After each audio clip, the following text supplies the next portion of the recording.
Hello, everyone. Welcome to another edition of the COMSOC video seminar. This time we have a new steering committee, or a change in the steering committee. We say goodbye to Ole Endres and Edith Elkind, who've been here from the start, but have now retired. And we say hello to Nisak Shah and Anael Wyszynski as new members, and Vincent Mellin and Bill Zwicker are together with me still on the committee. So you'll see more from us, I suppose. The question that Ole mentioned in the chat was that I told him that he's probably not a co-host anymore of the Zoom session. So that responsibility is gone. Okay, we have two exciting talks today. The first talk is given by Daniel Halpern. He is a PhD student at Harvard with Ariel Procaccia and has been working on a broad variety of topics: fair division, distortion, liquid democracy, and others. And today we're hearing about a kind of multi-winner voting, I guess. All right, Daniel, let's get started. Thank you, Dominic. Let me just share my screen. Okay. So you can all see this? Yes. Perfect. Okay, so yep, my name is Daniel. Today I'll be talking to you about some recently published work with my advisor Ariel and a bunch of people from our group. So Manuel is a postdoc and Greg and Jamie are both PhD students. Yeah, so this talk is essentially about applying some stuff you're maybe familiar with committee selection and using it in a somewhat new domain. So what is this new domain? I'll give this example of this up-and-coming website called Polis. And Polis's claim is that they're a tool to allow community discussions. So like large-scale discussions, maybe across like a whole city that just seem infeasible to do in person. So we're going to make use of technology and let people communicate this way. So what are you presented with when you come on a Polis website? You might see something like this, which is a statement that someone else in the community has made on the discussion at hand. So this was from a real Polis discussion. It happened in Taiwan, and they were essentially trying to figure out the community's opinions on how they should regulate things like Uber and taxis and what kind of rules they should put in place. So this was someone from the community's opinion that they think passenger liability insurance should be mandatory. And when you join, you'll have the option of either agreeing or disagreeing with some of the comments already presented. And so this is sort of your way of making your opinion heard in the community. You also have the option of submitting your own comment, and then people can agree and disagree with these. So Taiwan was one example. It's also been used lots of other places. So these three are from a town hall meeting from a city in Kansas. And you get all kinds of comments. The people really agree that we need better cable rates, but maybe we shouldn't have casinos. But there's lots of things that Polis can do with this data. What are they really trying to achieve? And so the general idea you should have in your mind is Polis gets input like this. So they have a bunch of comments that people have submitted, and sort of a bunch of agrees or disagrees from users that arrive to the platform. And also users don't really have time to contribute to their opinion to every single comment. So you might get a bunch of these blanks where we're not sure of their opinion. And the main thing they do with this, they run some kind of machine learning algorithm. They first, do some crazy stuff. They like project it down to a plane. This is a picture of this happening. We're not going to be worried about the details of this at all, but just to get you an idea of what they're doing. So, these little dots, they're really just the user IDs. So they sort of map people's opinions down to some space. They've tried to run some kind of clustering algorithm to figure out, who agrees with who. And they can use this to get some somewhat interesting output. Maybe like what comments divide these two groups. What things are popular in one but not popular in another. And I think this is very useful data. But there's some kind of problems with this, which is that sometimes this clustering, I think sometimes it can work well, but sometimes it really can't. Like if you look at this picture, intuitively to me, this is like certainly not the obvious way of clustering people, or it's unclear if there even is one, given this information. So, I think sometimes this data is good, but sometimes it might not capture all the things we want from the discussion. On top of this, they also have a way of like looking at the most popular comments. You can sort by things like percentage agreed upon. But this is sort of together the full output that Polis has from the input data. But you really get some possible weakness of this, that there's really no formal guarantees given the underlying population. What does it really say? All right, so our goal as researchers was to sort of add an addition to this polis pipeline, add an additional output. And we can use tools from approval-based committee selection to select comments that in a more formal way represent the population's opinions. So we're not saying replace the clustering thing. I think sometimes it really can give interesting output, but maybe in addition to the polis report, you have like a set of, small set of comments that in some sense really do represent the population's opinion. And what makes this challenging and what makes this different from standard approval-based committee elections is that multiple reasons. So first of all, in the usual case, we assume that when people arrive, they tell you their full preferences. They tell you like whether or not they like all candidates. And here we're going to be missing some candidates when people arrive. They'll only tell us about a few of them. Another thing that makes it kind of strange is the number of comments is extremely large, sort of on the order of the number of people arriving to the platform. This is for various reasons, essentially like a certain percentage of the people will probably just submit new comments, sort of regardless of what's there. So the number of comments we're working with will be like very large. It's really pretty somewhat close to a square matrix, even if we usually think of the number of candidates as much smaller than the number of voters. And the other problem is even if these numbers are small, there might be a much larger population that people are coming from, right? We're getting the opinions of like a few people that arrive to the platform, but really we want to be representative of the whole population. So all these put together, we'll see how this differs from the standard setting. But before I move on, I just want to first start with the standard committee selection model, if you haven't seen this before. So we'll have a set C of M comments. Usually these are called candidates. I'll probably use both terms throughout this talk, but for now we'll call them comments. We'll have a set V of big N voters. And each voter is going to prove some subset of the comments, right? So some of them they agree with, some of them they disagree with. And the picture you should have in your mind is some kind of approval matrix, right? So you have your voters on the left, you have your candidates on the top, and then a square just tells you whether or not that voter approves that candidate.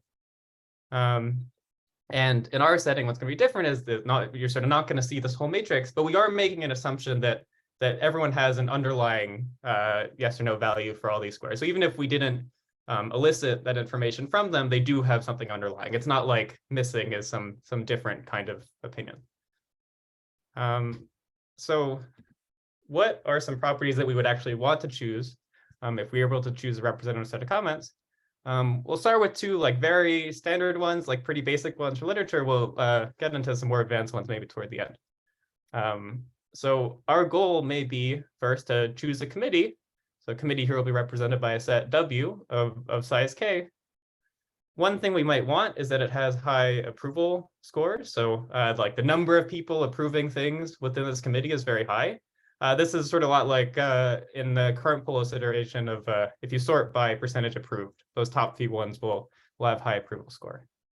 And then one other property we'll be interested in now is called justified representation. So this is getting a little closer to the representation guarantees we want.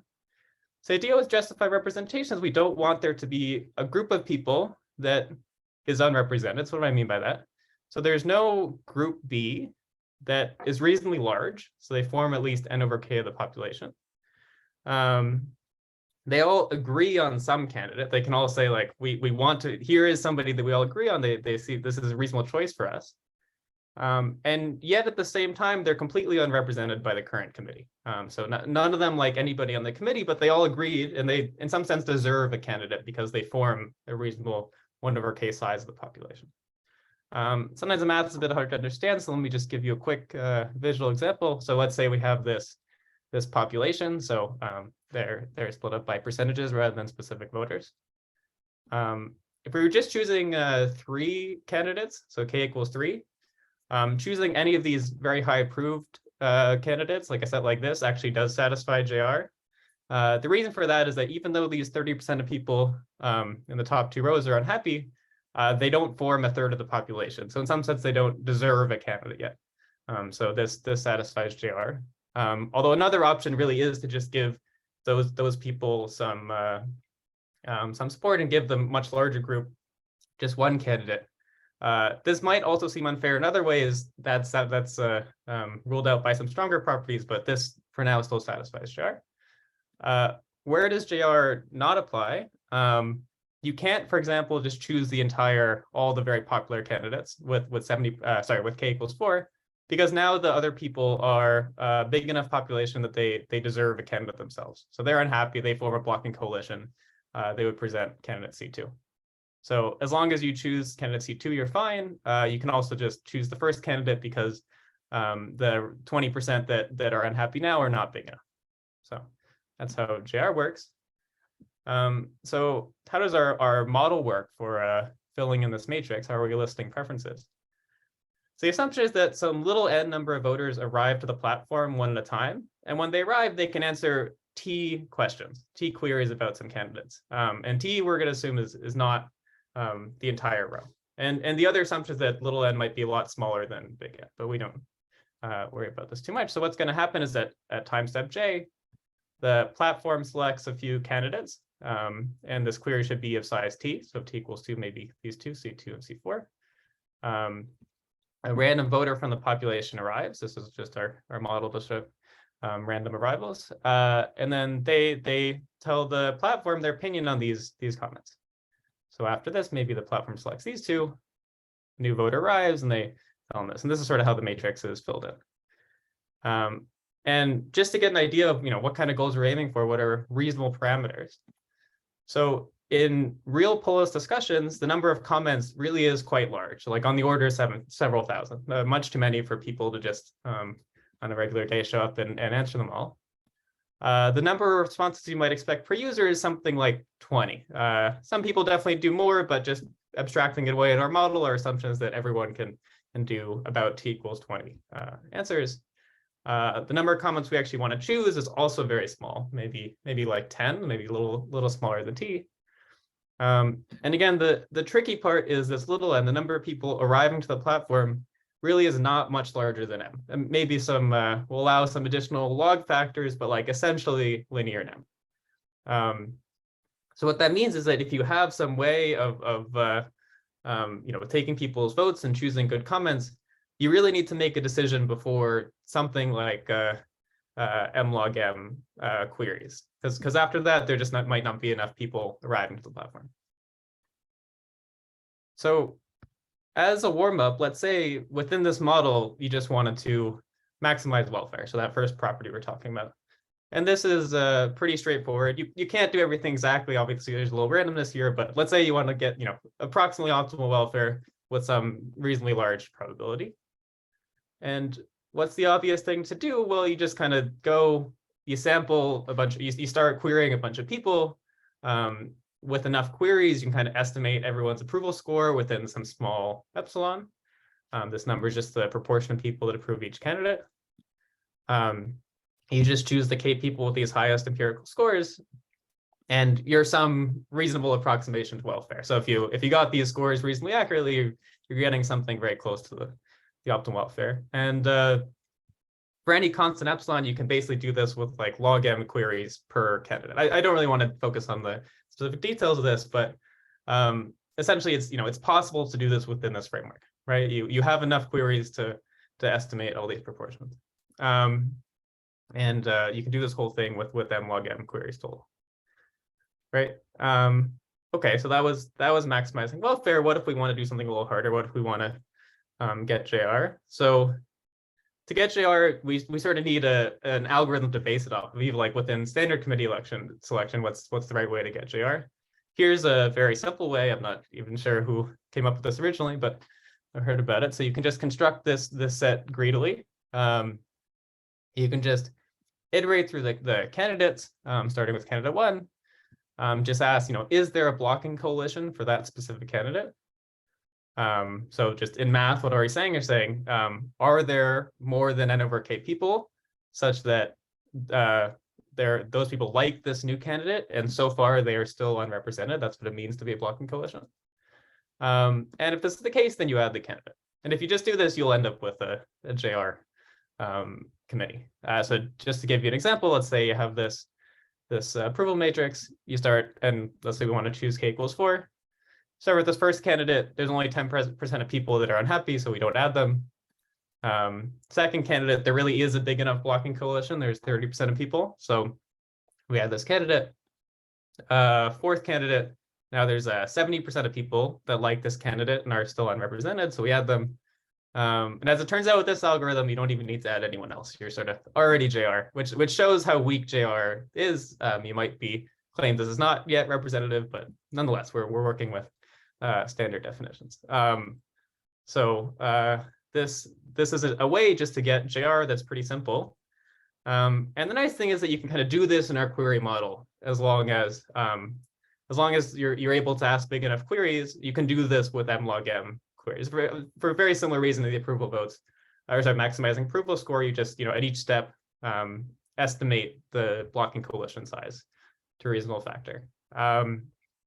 Also, there's like a very slight subtlety you may have noticed, which is that you can't exactly tell if blocking coalitions are strictly big enough. You can't like estimate perfectly. You're going to have a little error, but as it turns out, the algorithm, you don't need to do that. There's sort of a little leeway. If it's a big enough coalition, you have to add them. If it's small enough, do not add them. In the middle, you can do either one. The algorithm still works out. If this doesn't make sense, don't worry about it. But in case you were concerned that maybe there's some subtleties in converting to the queries. Okay, so this is great, but there is something a little weird going on here, which is that this JR algorithm used some kind of adaptivity, right? So the queries we made to new people really depended on previous answers from other people. And heuristically, we think this is kind of bad. I don't know, discussing with other people in our group, like what exactly is wrong with it. We sort of have a lot of intuitions, but we're not totally sure how to formalize it, but it somehow feels less fair to voters if kind of like over the course of the algorithm, you're getting different questions earlier versus later on. You're sort of like, with approval voting, you really could just, show everybody a random set of comments every time and you would end up with the correct queries. But here you're sort of narrowing in on some specific candidates and asking all this stuff. And it also feels like the queries you're making are like more fine-tuned to the objective you're going for. So maybe the sort of data you're collecting about people's approval scores might be less useful for other things you want to do, right? The polis report has lots of fields to fill in. If we're like too focused on this one thing, we might not get useful data for the other ones. So, a primary question for us was, can we do the same thing non-adaptively? And our sort of main theorem is no, you really can't.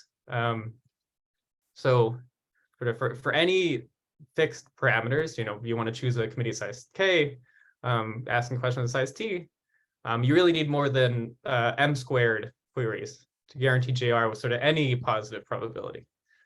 So no matter what situation you're in, it just really feels infeasible. And M squared really is too many.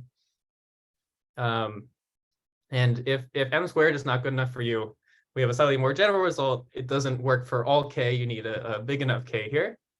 But even here now you have this massive, any non-adaptive algorithm that makes fewer than M to the 11th queries really just can't do anything. So this is if M squared wasn't bad enough for you, M to the 11th, I don't think we're really gonna have that many voters almost ever. So this feels really bad for a non-adaptive JR algorithm. Dominic, how much time do I have left? 4 minutes. 4 minutes. Okay. I just want to give you a flavor of what kind of tools we use to prove this, because I think it's kind of a cute idea. We'll see how far I get in this amount of time. So I want to start with a just slightly easier statement that I think is easier to understand, which is that if your T is too small, you really can't do anything, right? So this is not a real case. Really, like T might be larger than 1, but let's say T equals 1 and even K equals 2. Even with unlimited queries, you're not going to be able to guarantee JR. So why is this the case? Consider some instance that looks like this. You have 10 possible candidates. There's one candidate that's just alone approved by 50% of people, and the other 50% of people like everybody else and without this one candidate. And if you think about the JR condition, you really need to choose the special CJ candidate to be JR. If you choose two people that don't include this CJ person, then those top 50% of people form a blocking coalition, right? And what's interesting is if T equals 1, if you're really just asking just about one candidate at a time, right? Tell me about C1. Do you like or do you not like them? Tell me about C3. Do you like or not like them? In some sense, all candidates here are indistinguishable, right? You're sort of every time you ask, you're going to get 50% of people saying yes and 50% of people saying no. So if you do this, there's really not much you can do but just pick a committee totally at random. And the probability that your JR is probably to include this candidate, so something like 2/10. And clearly you can make 10 much bigger, and this probability goes down. Right. And just to formalize what I mean by indistinguishable a little more, let's say you're making a query about these two candidates, C3 and C4. What's really going on is you're getting a sample from this distribution, right? Like this is the approval matrix just restricted to these two candidates. So 20% of people really do like both of them. 60% of people just like the second. 20% just like the first, and nobody likes the last. So in some sense, when a random person arrives, you're just getting a sample from this distribution, right? And in this sense, we can imagine just a more powerful query model. Instead of getting the person's actual vote, what if we just tell you this entire distribution? Like clearly this is like a more powerful query model. And if you can solve things, if you can't solve things here, you can't solve things in the original case because you can always just simulate it. And in that sense, like these candidates here really are indistinguishable because no matter who you query, you're just going to get this 50-50 distribution. All right, anyways, I really am running out of time, so I'm going to skip how you would extend this to other things. I just want to quickly mention some positive results, which is that if you are okay with adaptive algorithms, you can use about the same number of queries as before to get these much stronger properties, which is EJR and L-1 degree of proportionality. So this is really a much stronger notion than JR. I'll quickly mention the next slide. And how you do this is based on this algorithm from a 2018 paper called local search PAV. You're kind of able to do local type queries. I'll show on the next slide really quick. Right. So just to show you that EJR is a stronger property, it's a lot like JR, but it rules out this possibility that you're giving these 70% of people just one candidate that they like. Here you really are required to give them the correct proportion. And in local PAV, what you're doing is you're trying to maximize this some score that you can estimate, and you're making local swaps to do this, right? And you can do these local swaps with our estimation, right? Because you're just querying your current committee, querying someone else, and able to estimate this PAV score. Anyways, just to wrap up, so the main takeaway of this is that we really can use existing techniques from committee selection to make formal guarantees in what seems like a completely different situation in polis. But I will say there is a pretty big caveat with what we've done, which is that we're not ready to implement. We're not ready to give our stuff and tell polis to do it for a couple of different reasons. So first of all, because of the inputs of just approve, disapprove, you get some kind of unfortunate things where sometimes people submit a comment that it's not very interesting, but still lots of people approve because it's sort of obviously true. Like, oh, we need some kind of ride share or some kind of taxi service. It's a kind of a stupid comment because everybody agrees on it. But if you look at the formal guarantees, it seems like very popular. Like we should definitely select this, but maybe we shouldn't, right? So maybe the problem here is that we need like a different kind of input that says like, oh, super like, this strongly represents me. And choose one that's represented with respect to these, then you might get more interesting output. Like right now, you can be EJR very easily by just choosing these really popular dumb comments, which doesn't seem like a great kind of output. Another thing is maybe we want different guarantees. Maybe EJR and things like that are not exactly the right thing in this setting. So out of time, so I won't discuss too much about it. We have some other ideas of what kind of guarantees you'd be interested in. And this other problem is still this adaptivity thing where, we're not sure if it's really good or bad. In this case, it really seems necessary, and we want to make sure that what we're doing really is worth it. If we're going to be sort of giving up this non-adaptivity thing, our output really should be useful enough beyond that. So hopefully with more research, we can do something that's really useful and interesting. Anyways, that's all I have for you today. Thank you. Thank you so much. Thank you, Daniel. Let's unmute and give a round of applause.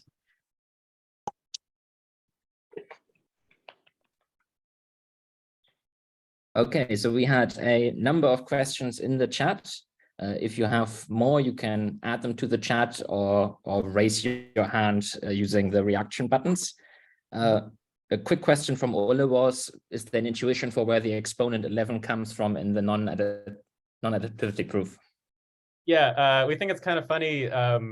We definitely don't think 11 is tight. We're pretty sure it should be growing, but to generate an exponent, you need like a very large counterexample. You need a counterexample with a certain k leads to a certain exponent.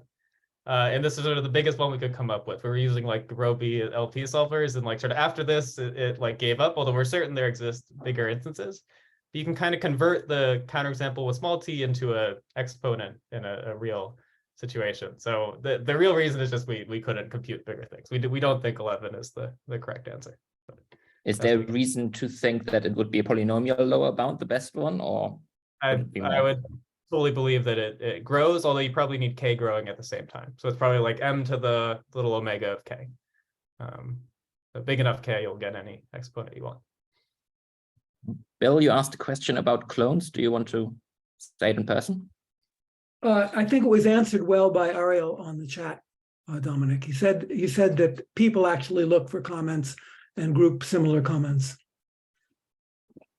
Okay. I was asking just that. Oh yeah, please. I had a second question, which is when you cannot guarantee JR, you have this hard threshold of k over n or n over k, I forget which works, that suddenly JR kicks in as soon as you hit that threshold. Suppose you relax that threshold so that you demanded a stronger vote before you insisted on representation. Does that have any promise for cases where you couldn't get complete JR? I'm not sure. I feel like any constant there is probably just as hard. I think our example, maybe you get like slightly worse constants, probably like half JR, double the size or something. But my intuition is no, although I haven't thought about it a ton. So yeah, not sure. I was asking whether the t equals 1, k equals 2 example generalizes to t equals k minus 1. Not exactly like that. And if we had that, then we would have our polynomial bound. So if you see it generalized, that'd be amazing. So all right. Yannick Peters asked essentially to whether you can expand on your second open question point about what other guarantees you might be interested in. Yeah, so we were discussing a bit after the fact with some of the other students. Maybe you'd like comments that kind of split people up a lot, like that kind of divide among these lines. We were talking a bit about a guarantee that kind of leads to like a lot of like entropy with respect to these candidates. So there's a lot of people that like different combinations of things. In some sense, like these candidates are able to like as good as possible like define groups of people. It seems like closer to the clustering thing Polis was talking about. That might be hard to understand. Maybe we can talk offline. I think it would take a few minutes to explain. But I think stuff like that might be really cool beyond the standard properties. Adrian asked that in some examples, you do not have Pareto optimal solutions, so you could make more voters happy. Can you get PO as well as JR? I feel like PO probably. I think you can just kind of keep adding people, and it's probably pretty easy to check if you get the threshold. Not exactly sure. I think essentially like any like kind of local searchy algorithm can be converted to our framework. So if you have your favorite kind of local search style algorithm that gets PO plus JR, it can be converted. I'm not 100% sure if they exist, but I feel like something like that should be doable. Anyone knows whether there's any results about Pareto optimality or closeness to it of local search PAV? Maybe you can write in the chat. I'm not aware of such results. Yeah, I don't think we know any rules satisfying PO and JR in polynomial time. So yeah, never mind. Yeah, sorry. But maybe approximate PO, because you're also, I think, aiming for approximate JR anyways. All right, any other questions?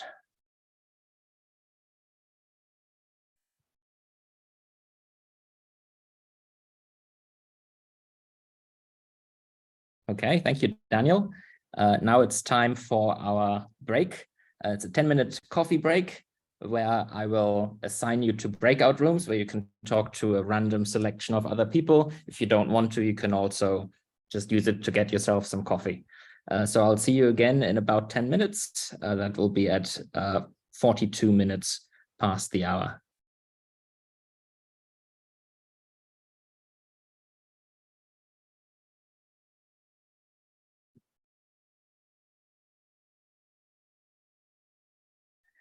Before we continue with the next talk, Ole Endres has 2 announcements to make. Yeah, thank you very much. So we are organizing 2 events in Amsterdam in the coming months that I quickly wanted to mention. So the first one is a workshop at the end of March that Zoe Tersopoulou and I are organizing. We have 8 speakers. You can already find them on the website, and the abstract should be there next week. There's also the option to present a poster for anyone who wants to, but if you want to do that, you need to tell us by Monday. And otherwise, we also appreciate it if you register as soon as possible. And so that should be very nice. There will also be a rump session that we are just going to decide in the moment who wants to speak there for 5 minutes.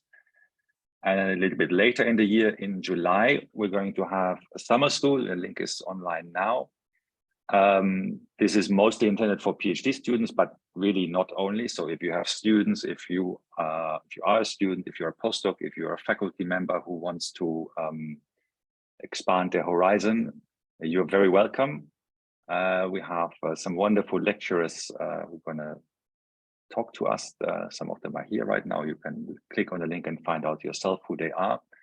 And for that, there's a registration deadline at the end of March. It's going to cost €100 to take part. I'm about to pay a registration fee for another conference, so it's tiny compared to what you see elsewhere. And we are going to be able to support some people with grants who need it. So please don't hesitate to apply for those if that makes a difference for you. So I hope to see many of you in Amsterdam later this year. Thanks. Thank you, Ole.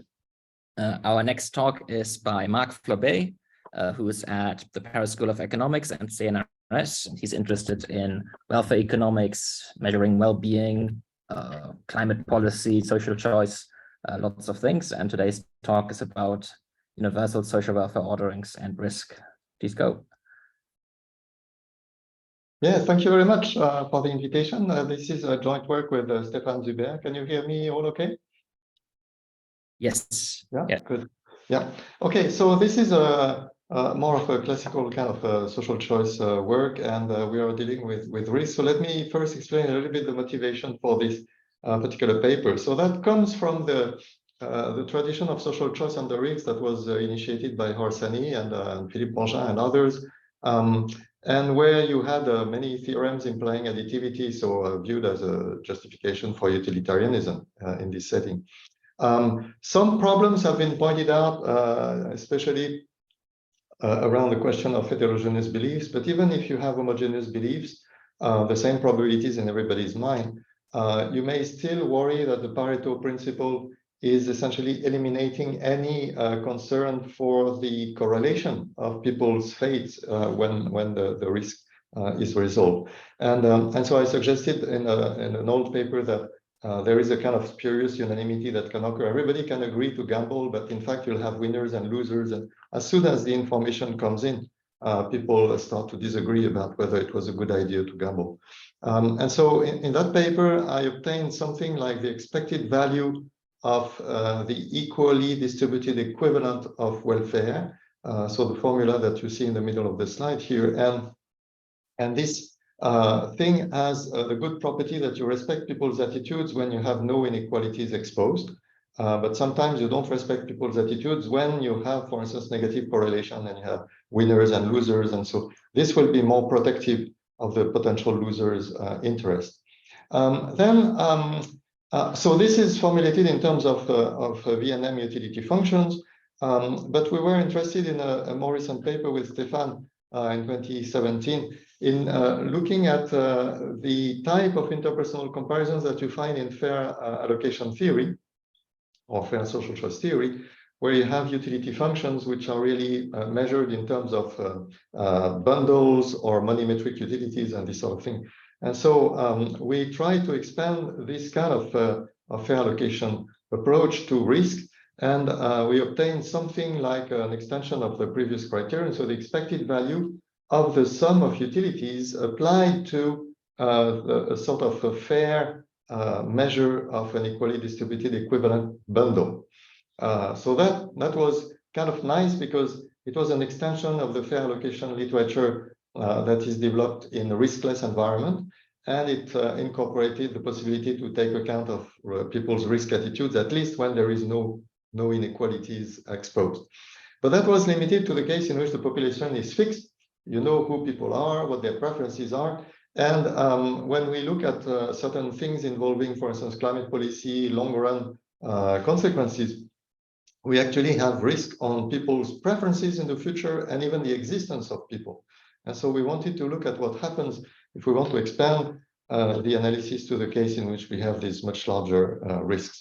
So I'll try not to be too formal, but let me give the basics of the framework. So because we can have a change in the composition of the population, an alternative will be described as not only a description of the bundles, the economic bundles that people may end up with, but also the preferences that they have, including their preferences over risky alternatives. And so what we want to compare now in this setting is really all these alternatives in which you may have very different numbers of people or different preferences between any pair of alternatives, okay? And so that type of social choice framework is, we borrowed a little bit the basics from an old paper I published with Koichi Tadenuma, and we call this kind of animal, this kind of social ordering, a universal social ordering, because it is able to compare essentially any kind of population with any other kind of population. One term of terminology, I referred earlier to equally distributed equivalence. And so essentially these are social welfare functions which are normalized in the sense that when you have full equality in the population of whatever index of well-being you use, you measure the social welfare in terms of this particular value of well-being. Okay, so this is just a way of normalizing things. Then you can introduce a risk here, and so a lot of notations, and I would like to spare you from the details, but there is one thing that is important to look at, which is the fact that we may be interested in the fact that people will exist with certain preferences in a subset of the states of nature. And so an event like that is in a prospect F, there is a subset of states of the world in which individual I exists and exists with a particular preference ordering, right? And so if this individual exists in some other states with another preference ordering, okay, if there is uncertainty about the preferences of this individual, that will be another event in which you still have the same individual, but with different preferences, okay? And then we can look at the probabilities of these events, and we'll be using these events because somehow that's where you have someone who exists and is well-defined as well-defined preferences. We'll have some VNM utilities for the people, and you can pick an arbitrary selection of VNM utility that represents their preferences over personal prospects. This notation U of XR, U is not for utility, it's for an upper contour set.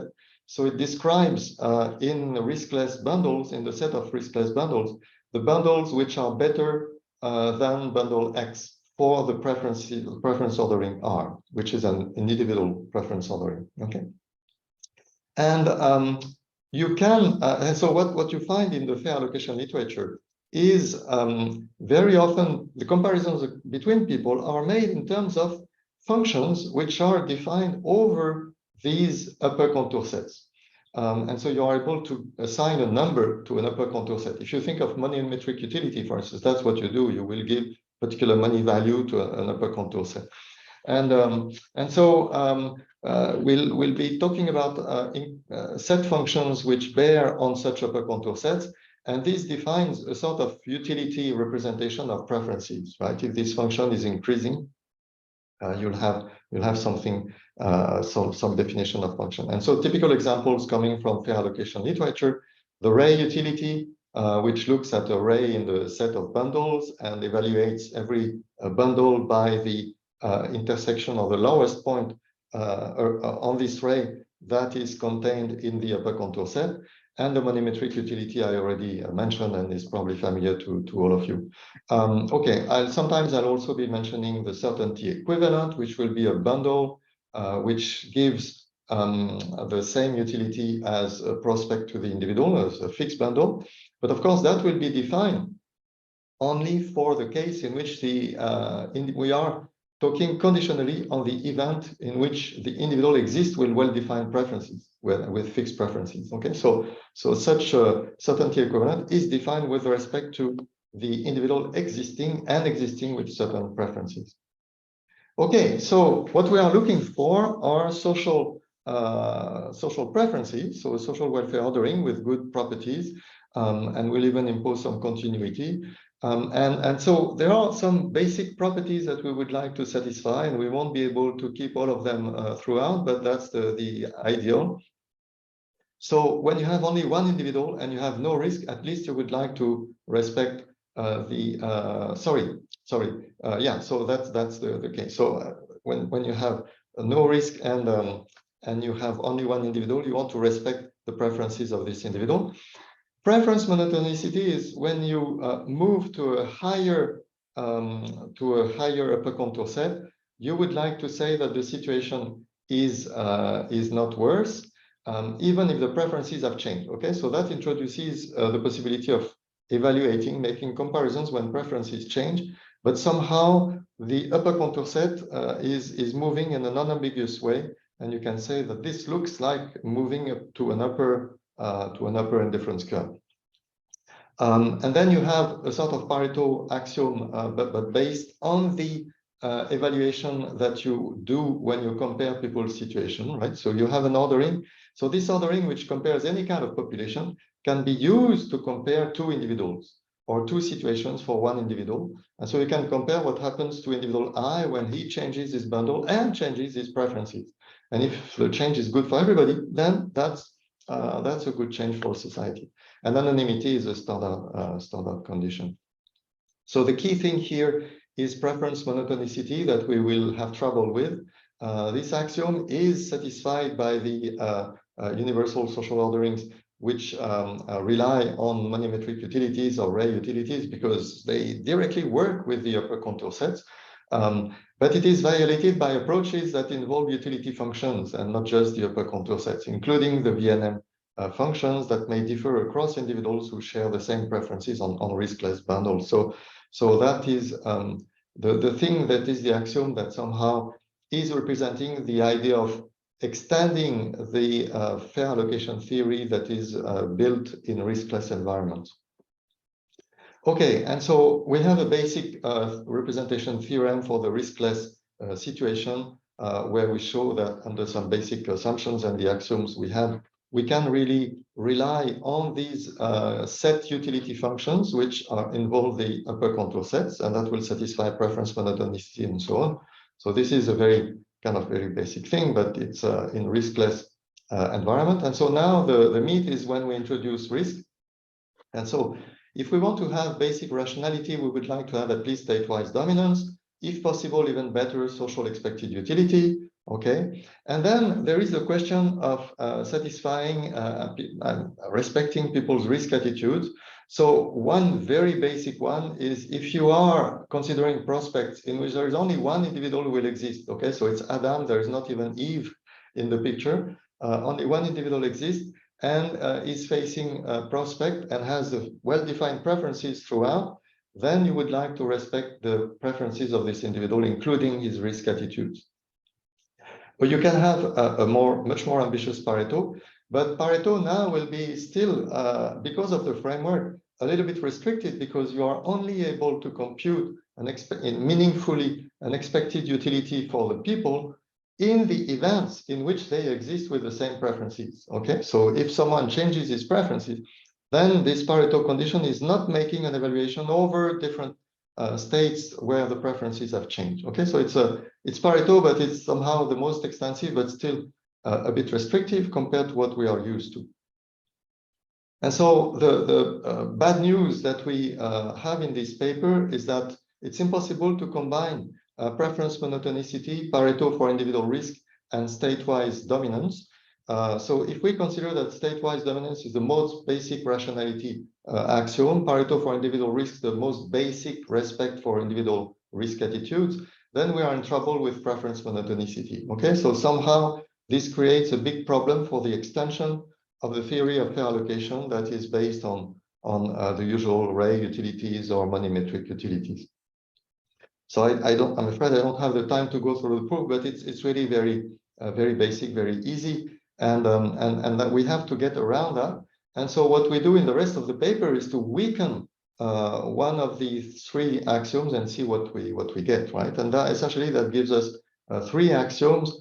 So I will skip the details about these axioms, which are about getting more specific from. The only one that we use throughout is indifferent addition, that says that at least we can usually expand the population and remain indifferent socially. But I mean, this is very weak. There is no restriction on how we can expand. And so if we drop the idea of respecting people's risk attitude, we get to an approach where essentially the risk attitudes are completely ignored. And what we obtain is this kind of social evaluation criterion. So think of the four basic axioms we had starting in the beginning. And then we have indifferent addition and social expected utility, which gives us full social rationality. Then what we get is the expected value of a social welfare function, where we have an EDE, okay, an equally distributed equivalent, that is applied to the set utility functions, so the typical utility functions that we have in the theory of fair allocation. Okay, so individual risk attitudes are completely ignored, but we do have here an attitude to risk, of course, which is embodied by this function V, right? And so we don't know where it should come from, and that's a big question mark. So then we have these more specific forms that come from the additional axioms. I'll skip that for this talk. Now, if we drop state-wise dominance, then we can work with the other axioms, but dropping state-wise dominance is paving the way for a lot of irrationality. And so we can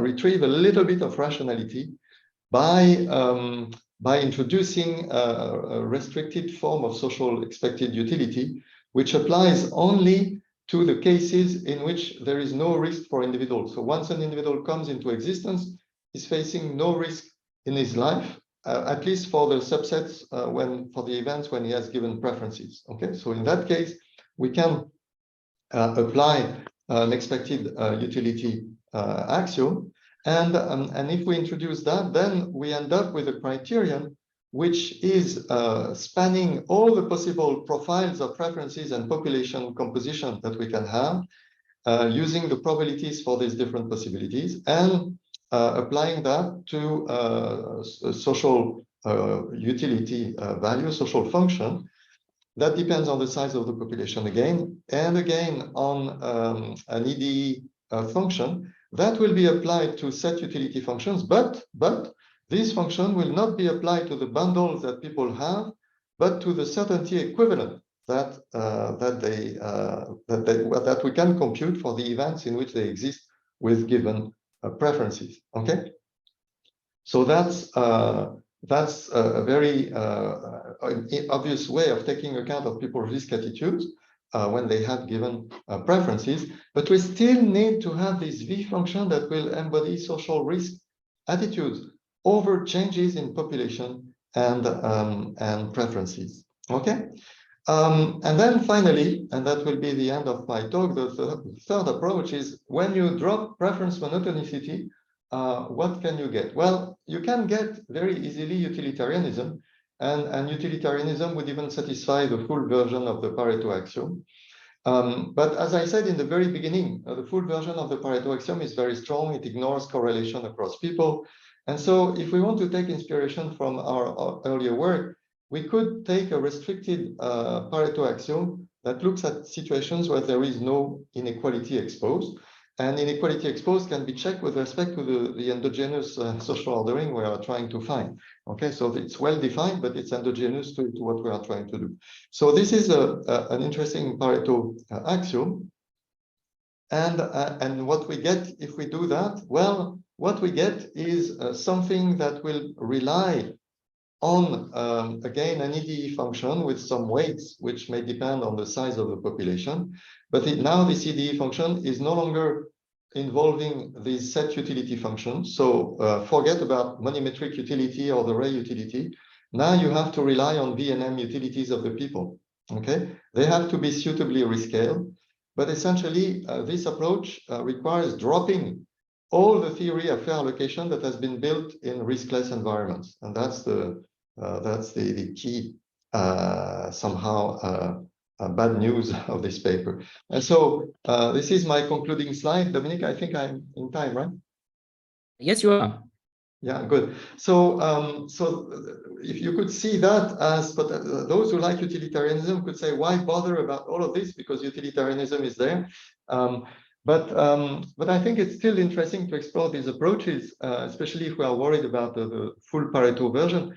And the ex ante and exposed approaches, they have a common feature actually. The way in which they tackle risk on population and preferences is very similar. So we need to have a theory for what kind of risk attitude we want to have about this risk. And as of now, we have no theory for that at all, okay? Because it cannot come from individual risk attitudes. It has to come from some other considerations.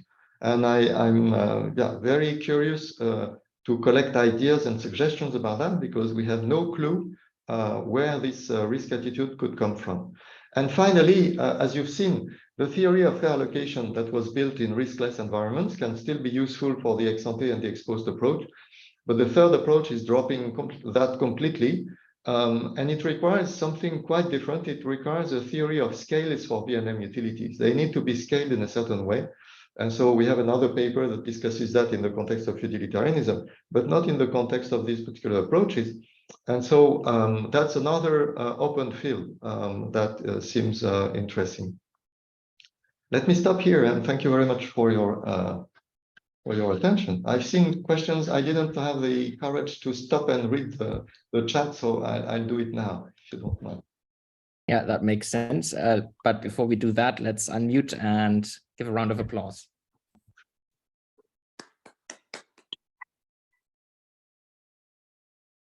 Yes, we have a couple of questions. Maybe let me selfishly start.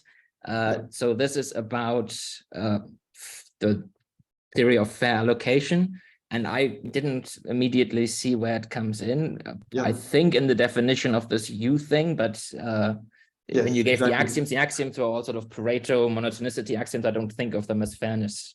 Right, right. So it's a preference monotonicity axiom. That is a key property that's satisfied by the typical utility functions that you find in the fair allocation theory, and is not satisfied by other utility functions like V&M functions and things like that. So that was the axiom that was, So of course the label fair is not particularly relevant, but it's fair in the sense of fair compatible. It implies compatibility with the use of these utility functions. Yeah. Okay, these utility functions, are these social utility functions or personal utility functions? No, personal. I mean, think of the monimetric utility, right? What is the amount of money you would need if you were facing reference prices in order to be as satisfied as you are with your current bundle? That's used a lot in, for instance, when you look for an egalitarian Warasian allocation, you can rationalize this allocation rule with utility functions like that. And this is something where if you move to a higher upper contour set, your monimetric utility will move up. Okay, so that's so it's really it's geared around the evaluation of upper contour sets. Thank you. Jobst, do you want to unmute and ask your questions? Yeah, I wondered how much tied are your results to this context of bundles? Or can you also do this in a more general setting where it's other aspects of the world? Yeah, it's a good question. So we don't have very well-defined structure on the feasibility set, because it's essentially, we need multiple dimensions. And these bundles could be bundles of resources, could be public goods, private goods. It could be bundles of functionings of all sorts. So I think the theory is pretty general, but it needs to be multidimensional in order for it to be interesting. If we were looking at a world in which you had only one dimension, it would be a bit simpler than that. But you have some assumption of more is better, right? In that, or exactly. Yeah, exactly. That's right. So there is a need for something like monotonicity with respect to the dimension. So you need to calibrate them in the right way. Now that's a good point. So if you have satiation, then you need to revisit the theory. Yeah. And the other aspect I wondered immediately was, can this be extended in this kind of straightforward way to trajectories to time, like on long-term stuff we care about, where people exist for a certain amount of time on some version of the world and in the future? Yeah, so we were thinking of that as lifetime description of lifetime perspectives. And so the bundles could themselves be have time dimensions. That's true. So you aggregated the time out beforehand, so to say. Something like that, yeah. Or it could be just you consume a certain number of dimensions that correspond to your life, your longevity. I see. Do you want to ask your question? Yes. So it's quite interesting and not something I've thought about much before. So that's maybe the excuse for this somewhat vague question. So when we get negative results, we look often for some kind of restriction of the domain. And does that make sense here as well? Maybe, so from what I understood, this notion of risk seemed to be very general and maybe too general. And so can we restrict that and get better results? Right. So the impossibility theorem that defines this fork where we have to choose, unfortunately, is very basic and applies to any kind of risk. So you think of two individuals who have the same preferences over riskless bundles, but have different risk attitudes. And so if you give them the same prospect, they will be equally well off in every state of the world by the preference monotonicity axiom, because they will be on the same exposed upper contour set, because they share the same preferences, right? So they will have the same. And so they will be equally well off. And so by statewise dominance, they have to be considered equally well off ex ante as well. But they have different risk attitudes. And so they will have different certainty equivalent bundles, and one may be higher than the other. And so by the Pareto axiom, they would be equally well off if they were given the certainty equivalent instead of the prospects. But they cannot be equally well off on these two unequal certainty equivalent. One is above the other. And so you have that with any kind of basic risk. I mean, it's not as if there was something special about that. So I'm not sure we could get anything easy with a very structured risk. Like it's true that when you look at climate policy models, for instance, you usually have some risks which are very specific, very, very structured. But I don't see how that would help in that case. But yeah, it's a great question. But yeah, I'm afraid not with much optimism. Great answer. Thank you. Franz? Yes, Marc, this was very interesting. So let me ask something about the framework itself. You have this interesting idea of ranking not just alternatives or consumption bundles or perhaps consumption distributions, but also descriptions of the preferences of the agent.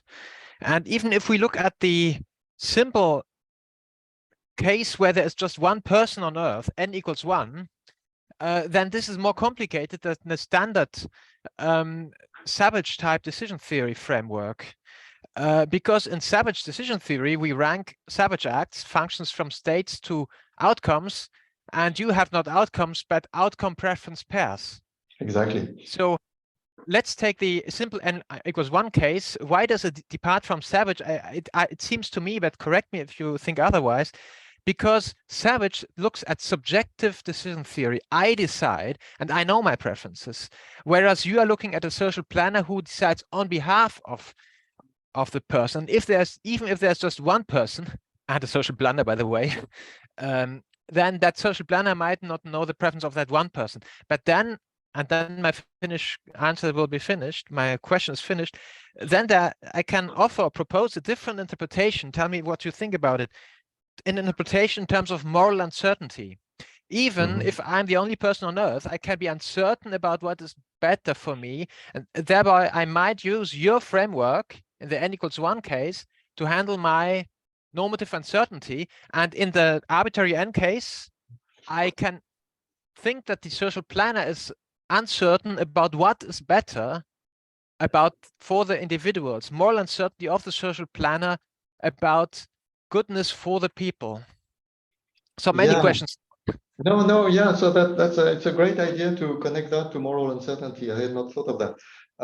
So what happens in the case of one individual, indeed, is that the individual is able to compare things within when he has well-defined preferences, right? So within the events when he has well-defined preferences, but is unable to compare whether he's better off or worse off when he changes his preferences, right? So this kind of meta preference is not defined for the individual. And so that's the job of the social planner, to evaluate whether the individual is better off with these preferences or those preferences. And so the idea here is that it's a sort of ethical social issue, and it's not the individual himself who is able to answer this kind of comparison. But maybe we could change the story and say that the individual himself would like to build this kind of comparison, and somehow the job of the individual facing uncertainty about his own future preferences, let's say something like that, might be exactly in the same shoes as the social planner. And if we have a solution for the social planner, maybe that is an interesting solution for the individual as well. Does that make sense? Absolutely. And then the first order preferences are like the first order model theories in normative uncertainty theory, and the grand preference relation is the meta preferences, or meta valuation in normative economics, in normative in moral choice. Yeah, exactly. Yeah. No, it's a good bridge. Yeah, thanks. Thank you. Thanks, everyone. Another quick question. No, can't see anything. Then thanks to the speakers. Thanks to all for coming. Please check our website for the announcement of the next seminar. And I'll remind you that the deadline for the COMSOC conference, the COMSOC workshop happening in July in Israel, is coming up relatively soon, with abstract submission on the 10th of March and full paper submission on the 15th of March. All right, see you all next month. Bye-bye. All right, thank you all. Thank you.